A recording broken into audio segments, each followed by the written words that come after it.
Hello friends, today we are going to see some CSIR questions which are asked in November 2020 in part B section. For lambda belongs to R, consider the system of differential equations which are given below. If x of t is equal to alpha into t e power 2t for some alpha is a solution of the system, then the value of lambda is equal to option 1 2, option 2 is 4, option 3 is 6 and finally option 4 is 1. Now let us move on the solution of this question. For this question, we can simply take the determinant of the system, then we get the answer for this question.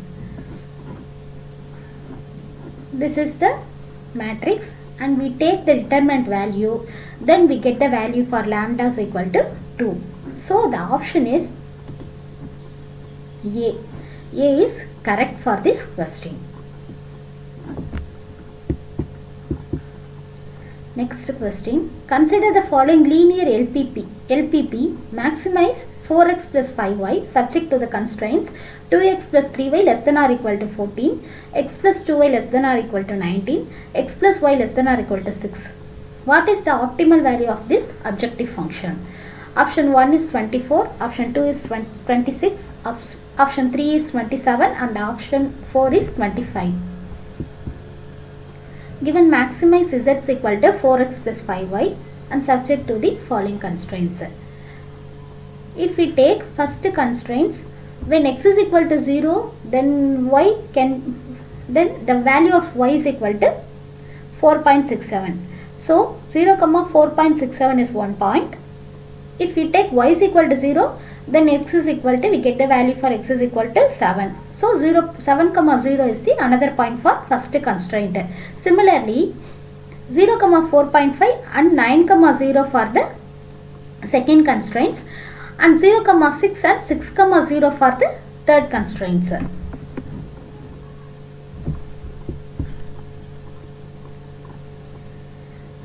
Plotting in the graph for these points, we get the region, feasible region where A, B, C, D, E. These are the feasible, this is the feasible region. Now at A value, A for A 0, 4.5.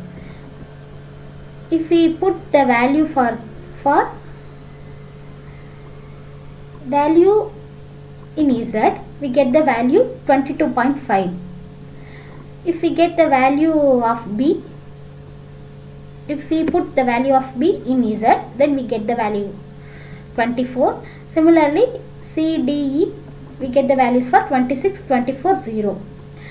Among this, we get the maximum value 26 for 4, 2. So the maximum, that is the optimal value for z is equal to 26. So option B is correct.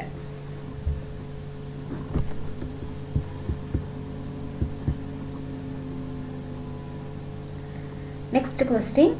Let y is equal to 1, 2, 3, etc. 100 and let h from y to y be strictly increasing function. The total number of functions g from y to y satisfying g of h, h of j is equal to h of g of j for all j belongs to y is,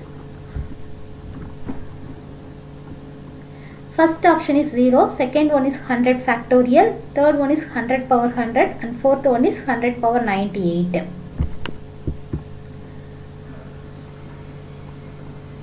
Here given us the composite functions are same. So simply we take the total number of functions. We know already the total number of functions is equal to cardinality of codomain to the power of cardinality of domain. So the cardinality of the codomain must be equal to 100. So 100 power 100. So in this question, option C is correct, which is the solution of this question.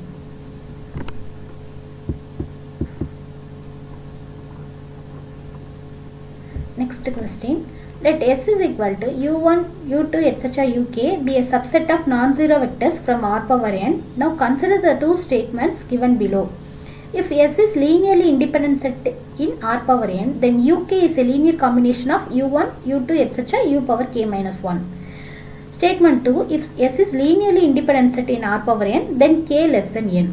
Which of the following statements is true? These are the options for this question.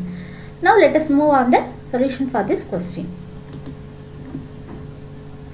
Suppose let n is equal to 4 and k is equal to 3. Then the set can be written as u1, u2, u3. It belongs to R power 4. If we take S is equal, u3 is a linear combination of u1 and u2. It is given. So if we take S is equal to u1, u2, u1 minus u3 as u1 minus u2. So S can be written as 1 0 0 0 1 0 1 minus 1 0.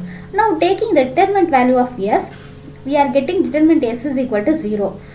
If determinant value is equal to 0 means the given set is linearly dependent. So statement 1 is true. Now if set is linearly independent set, then k equal to n. It must for linearly independent. So then only S forms a basis set. So statement 2 is false. So in this question, for this question, option 2 is only correct option.